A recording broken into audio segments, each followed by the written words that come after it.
बहुत लोगों की जान दुर्घटना में जा रही है। हमने कई एक्सीडेंट जो है देखे हैं और एक कर्मचारी की जान गई जिस तरह दब गई, ये भी एक बहुत बड़ी समस्या थी। जनता में गुस्सा पैदा हुआ, इसकी रोकथाम की जाए। गरीब यात्रा करने के लिए जाता है, अंतिम यात्रा ना हो जाए, इस बात का हमें ध्यान रखना पड़ेगा।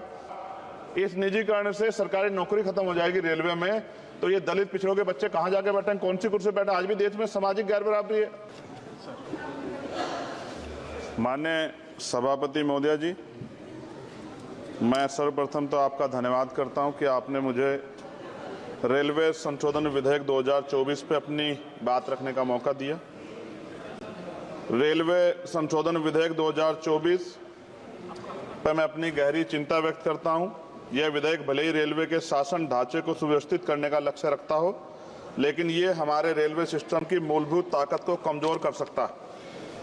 केंद्र सरकार की बढ़ती भूमिका भले ही अच्छे इरादों से प्रेरित हो, लेकिन इससे नौकरशाही में देरी हो सकती है और समय पर निर्णय लेने की क्षमता कम हो सकती है। हमें अपने रेलवे सिस्टम की चपलता और लचीलेपन को खोने का जोखिम उठा रहे हैं। रेलवे बोर्ड में सदस्यों की नियुक्ति में मंत्री जी से पूछना चाहता हूं कि क्या SC, ST, OBC और महिलाओं को इस बोर्ड में जगह मिलेगी?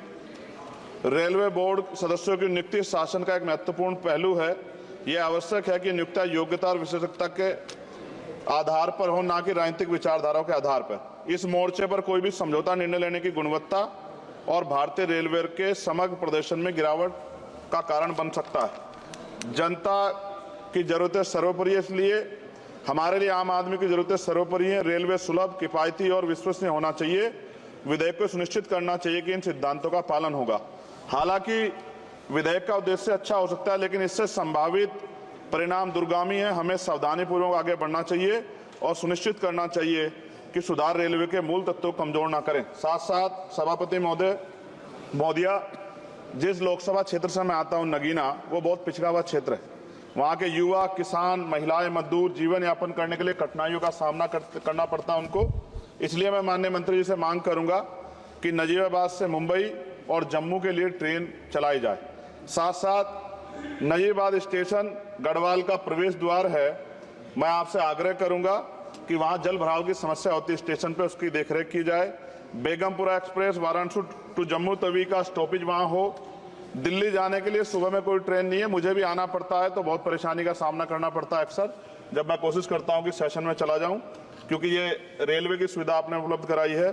जलालाबाद क्रॉसिंग पे ओवर ब्रिज बनना चाहिए। धामपुर में 2 जगह पे समस्या है सर, कई घंटे खड़ा होना पड़ता है, ओवर ब्रिज की आवश्यकता है वहाँ। नगीना में ओवर ब्रिज की जो कोतवाली वाला क्षेत्र है उसमें, सेहोरा में ओवर ब्रिज की दिक्कत है, किरतपुर में है। और बैकलॉग सर बहुत इंपॉर्टेंट विषय है। रेलवे का बैकलॉग जल्दी जल्दी भरना चाहिए। जनरल कोच बढ़ाए जाने चाहिए, क्योंकि बहुत बड़ी आबादी रेलवे में सफर करती है। बहुत लोगों की जान दुर्घटना में जा रही है। हमने कई एक्सीडेंट जो है देखे हैं और एक कर्मचारी की जान गई जिस तरह दब गई, ये भी एक बहुत बड़ी समस्या थी। जनता में गुस्सा पैदा हुआ, इसकी रोकथाम की जाए।